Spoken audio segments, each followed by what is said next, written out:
You're got to ask him the question, though. You don't have anything? Man. John, can you talk about why you do events like this?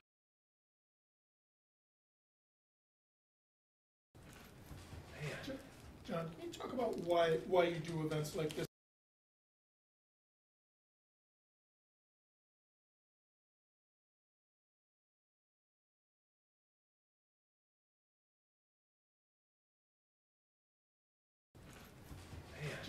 John, can you talk about why you do events like this? I mean, do you just love tennis, want to keep on promoting it, or is it competitor in you? I think it's a combination of a lot of things. You know, I feel like it helps me even with my commentary. I sort of get a feel. You forget if you're just up there all the time how difficult it is, and obviously it gets even more so as you get older. But I do love to play, and you never get that sort of spirit of competition out, but you can have a little more fun with it and make sure you get the right guy that gets with the program a little bit. Take it easy on the old man. And Don't know what you're talking about. and then you sort of, you want to go out there in a way and show you still got something left. And if you can add a little flavor to a nice semifinal evening, it'd be awesome.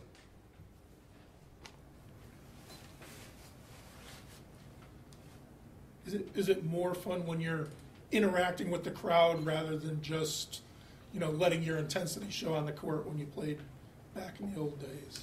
It's more fun to sort of at least feel like you're playing well and feel like, holding up reasonably well. And then the other stuff sort of falls into place. People expect certain things, I suppose. I can't imagine what. You try to obviously realize, having been on the other side a bit of the course of the last 20 years, doing some commentary, that you realize that for a tennis player and a tennis fan, that you want to sort of be entertained to some level as well. I mean, when you're trying to win Wimbledon, or Serena's trying to win the Grand Slam, and it's not her, she doesn't owe anyone anything except herself, and try to go out and try to win it. Or the other top players, whatever male player comes out on top. I mean, that's a totally different situation than I'm in now or what I was in before. So keep it with a grain of salt here. Does it give you guys just as much satisfaction to analyze and commentate, as you say, than when you're out there playing? In a word, no. But it's pretty nice. It's nice to be part of it in a way. And there's nothing like you realize winning, sort of being the only guy left standing at the end of a major event, or you can tell your kids that one year you finished the #1 player in the world. I mean, that's walk out in the center court at the U.S. Open or Wimbledon. I mean, that's unfortunately that last happened for me when I won it at 25, which is quite a few years ago. So you don't realize at the time that this will never happen again. So maybe in retrospect, what I admire about a Federer, for example, is he seems to just truly love it so much. Even, he hasn't won as much the last 5 years. He only won one major the last 5 years, yet it still seems like he loves it as much or more than ever. So I'm envious of that, but I realize that me personally, Jim can speak for himself, I'm in an incredible position in a way, and life is pretty darn good for the most part, and it's nice to add a little bit of flavor. I mean, I always looked at commentary work as my mom always used to bake me chocolate cake and these great desserts when I was a kid growing up, and those tasted really good, but they tasted even a little bit better if you put some nice vanilla icing on it. So commentators sort of like the icing on the cake a little bit. The cake's the players, it's gonna be very good either way, but you hope to have that little bit. John, what are your recollections from New Haven the last time you were here? Do you have anything you remember playing here? I remember, if I remember correctly, that it didn't end the way I wanted it to. And that there were some things that in some ways I was very unlucky, and in other ways I was lucky from what I recall. So I came out of it somewhat unscathed concerning what could have happened. I'll leave it at that. What did happen? I'm curious. What happened? I don't remember exactly, but I remember that I, as was wont for me in the past, there have been times where I was fined to some degree on the court. Shocking. I know, it's hard to believe the way I am now. But there were some potential problems that could have arisen financially, as well as the fact that I didn't do as well as I would have liked to. I believe that was way back in 1992, so that's a long time ago. Got it. So conveniently, my memory has left me to some degree. Perfect. Speaking of that, how much do you guys, both you guys, look back on matches and remember intricacies of the match that some of us might not expect? Whew. It's funny that I probably remember losses more vividly than I remember victories. You know, the victory can sort of get washed out in the adrenaline of the final point. The losses are specific points that you remember. I remember losing a very close call in the Wimbledon final that I played against Pete Sampras in the second set tiebreaker. That was a pretty pivotal point. It was set point for me. That one is one that I don't wake up in the middle of the night anymore screaming, but there were times where I did. And I don't really recall ever waking up remembering a match point of a match that I've won. So it's interesting how the mind works in those scenarios. I hope most other players have it the other way around, but for me, the losses are the ones that are a little bit more vivid than the wins. I mean, I agree with Jim. I mean, for whatever reason, human nature, you sort of think of what you could have done as opposed to what you did do. So, you know, my job, even as a commentator or as a father, for example, or just as a human being who's hopefully gotten some better perspective and gotten older, is to sort of make sure you're dwelling on the positives as opposed to sort of thinking about what you could have done differently in certain key moments. Because if at 18 you would have told me I would have won 4 U.S. Opens, I would have taken that in a second. The fact that I didn't win one that I felt like I should have won, or won the French Open or these other events, there are times where you obviously think about it, but it's my job, I believe, in a way, to make sure that I show others that I'm able to sort of look at the glass half full and half empty.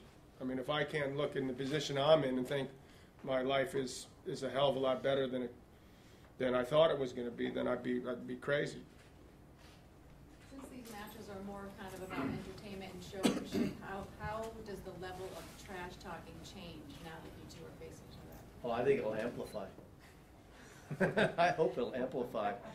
Yeah, when you're in a very serious match for ranking points and for a prize on the line, trash talking will happen, but it won't be a planned thing. It will be something that might react, and it's also something that it's a finable offense, so you have to kind of walk that line. I think we'll give each other some needle tonight, and some of it will be probably real if it's coming from him. Some of it will be a little bit more planned if it's coming from me, but I think both of us have done enough of these, particularly together. We've played a lot together in settings like this, to understand that the crowd also wants to hear us as well as see the shots that we hit.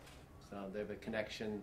They feel connected to John in a way that they didn't feel probably when he was a younger player, because they've listened to him commentate now for so many years, which gives you good insight into how his mind works. So I think people want to feel that connection on the court a little bit, and they'll have seen a tremendous semifinal in front of us, right? So we can't try and replicate that kind of level of intensity. Well, we could, but it'd be sort of silly to. We've got another role to play tonight, which is to play a high level of competitive tennis, and don't think for a second that we don't want to win, but both of us have learned that in between points there's room also to engage the crowd and possibly infuriate the other. To that end, can you just talk a little bit about the Power Share Series line calling and how the players that we're going to adopt We're going to do tonight? that tonight, yeah. So on the Power Share Series, we use Hawkeye technology for all the line calls, and a little bit more of an elevated level than you'll see them using in the WTA event here, in that John and I will both be calling our own lines tonight. So there'll be a chair umpire there to call the score and to deal with any rules infractions or anything along those lines, but we'll be responsible for calling our own lines with unlimited challenges. So once and for all, John will be able to prove definitively that he has never been wrong on the tennis court when it comes to line calls. Or maybe not. We'll see. So that's something we've employed on the Power Share Series, which is the more formal Champions Tour that we play on throughout the year.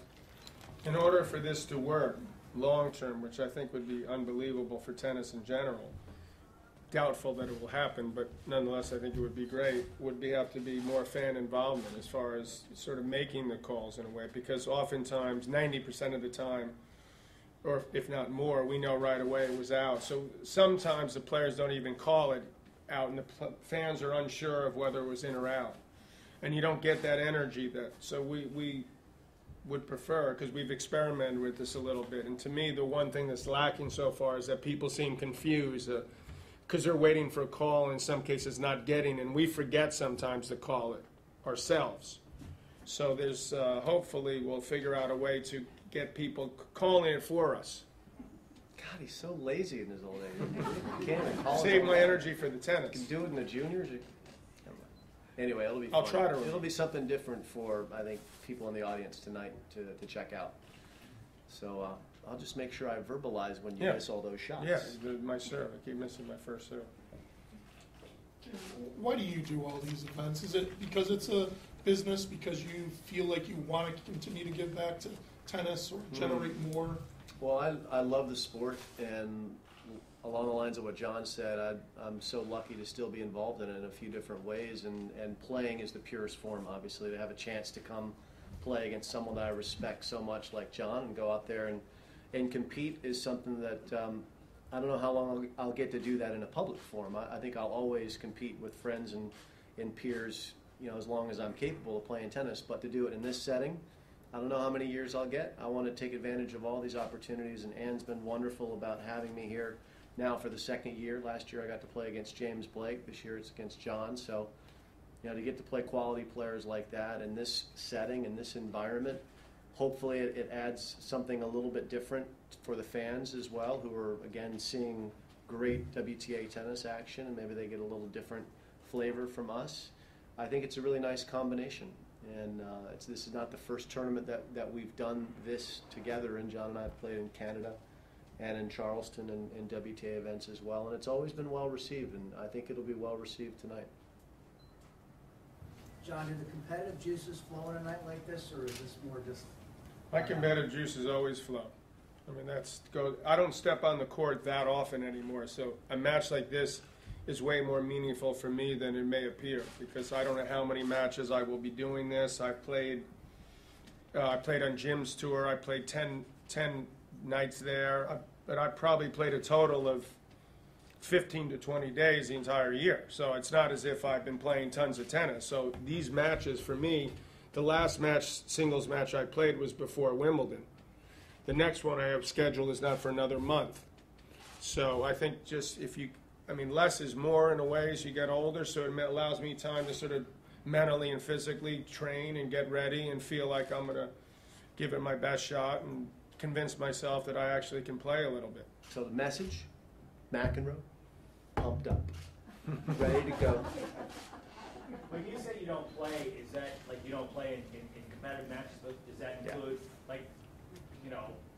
back in at the home court, your friend's court, or wherever? No, it doesn't include that. I do play. I feel like you can't pick up a racket after having not played for 2 months. I have a tennis academy on Randall's Island in New York, so I try to get out there on a regular basis.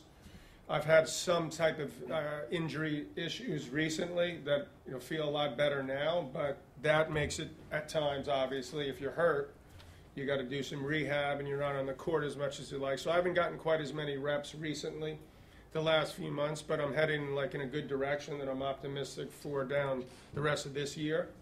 So, but yeah, for me, an ideal situation would be sort of 2 to 3 days a week where I was off court doing some type of training, and 2 or 3 days a week where I'd be on court, so that I'd be doing something 5-6 days a week.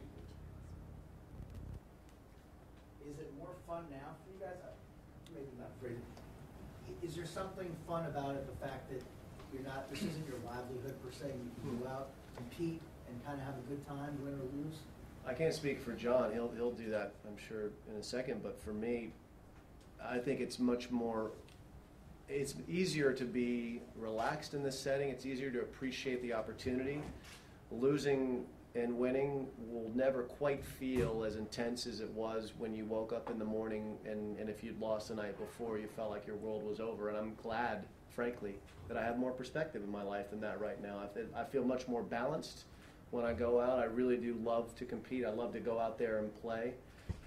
But I think this is a much more palatable way for me to survive within the sport, because when you're a kid growing up and you have no perspective, you don't think about anything else other than the result. Doesn't matter if you play well. If you lose, it's a heartbreak. Now it's not quite the case, which you don't have the highs, but you also don't have those lows. I call it a win for me at this stage. Can you give a little bit of a commentary or preview for the US Open, for us that you've had a look at the draw? Well, I think this is a special moment, obviously, with Serena going for the Grand Slam, so it's a nice shot in the arm for our sport. It's historic, and I'm hopeful that it's going to generate the type of attention that I think it will, and it's exciting. As far as the men, it's pretty much already been determined that Djokovic is going to be the #1 player for the year based on his record up to it. Now, that doesn't mean there's not a lot riding on it for a lot of guys. Nadal, for example, he's had for his standards, a miserable year. So it would be incredibly important for him were he to be able to win something like that. Murray seems to have positioned himself where he looks like he's as ready as he's been for quite a while to win it. Roger is defying age in a way, and he's positioned himself as well as he possibly could to win another one. So, and then you've got obviously last year with Cilic and Nishikori getting to the finals. It was like, what? How the hell did these guys get there? So that would be inspirational, I would assume, for sort of an outsider, any of the other picks that you may have. Obviously, people like, the upstarts that we were expecting to make the breakthrough, like a Dimitrov, for example, has taken a serious turn for the worse for him. And so it would be unbelievable for someone like that if he could turn it around. So there's a lot of upside for players, even though the rankings on both sides are not. It's not both of those two players, Serena and Novak, are going to be #1 for the year regardless of what they do. But if Serena were to win the Slam, I think that would just be a lot of nice and great shot in the arm. I mean, it'd be great for her, but it'd also be great for tennis. What are the biggest challenges for Serena? Serena.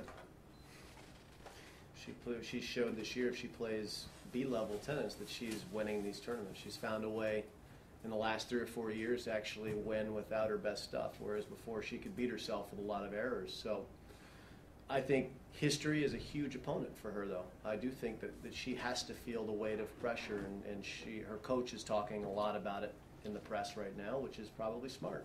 He's trying to disarm some of that pressure that anyone in her shoes would feel, and no matter how great she is as a champion, if she gets tight, she comes back to the field, and that someone could have a chance, and that someone could be Sloane Stephens in the 3rd round. Sloane has the wheels. She can play defense. She can hold off some of that firepower. I've got that one circled. I think that's a really critical match for Serena to get past. If she gets past that, she may have enough momentum. Obviously, if she just plays the way she's capable of, it'll be rendered moot anyway. She's just better than everyone else by a pretty good margin right now. Couple more questions. John, you said that Serena obviously doesn't owe anything to anybody. She's playing in that big moment for herself, for history, and rightfully so. By that token, do you feel like you owe anything to tennis right now? Is that why you're still playing, or have you given so much to the sport through the years? Well, I would twist it a little bit. I would say the tennis has given me a lot. My perspective has gotten a lot better from that in that regard. So I feel, if anything, I owe it to the sport of tennis to try to sort of bring it back to the level of excitement and press attention, for example, that it got back in the day when I was lucky enough to come in at a time where it just seemed to be exploding. And we had this incredible rivalries, and it just seemed, it went on. And then there was this incredible group, Jim and Pete, Andre, and Michael Chang. And, I don't know, there's a combination of things we don't have time to get into, but we kept expecting or were spoiled and thought it would just keep happening. And now we see that the best players, obviously in the men's side, I'm not talking about the women now because Serena's the best I've ever seen in the women's, but that we have had one major title in the last 12 years. Roddick won the Open in 2003, I believe. So we've got a lot of work to do there, but I'd be very proud at my tennis academy if I was able to bring in some younger kids that would have the opportunity to play that may not otherwise, and then down the road we have some future champions. That's my main goal at this stage. That would be provide me with the biggest satisfaction. You guys haven't asked any questions. How many challenges are there per match? Now we're talking. You weren't listening. Unlimited challenges. As many as Come we on, want. pretend this is a school. It's like a buffet. We're testing you later. But this is It different was a than good in the question. WTA tour. That was a very good question. So it was. We want you to make the calls. Yeah. Yeah, John wants you to come sit on the Yeah, court and maybe you and could call make out. him hang around the service line He when he's doesn't like, serving. he doesn't like to get verbal, so maybe you can, help him with that. All right, great. Thanks, everybody. Appreciate it. Thank you.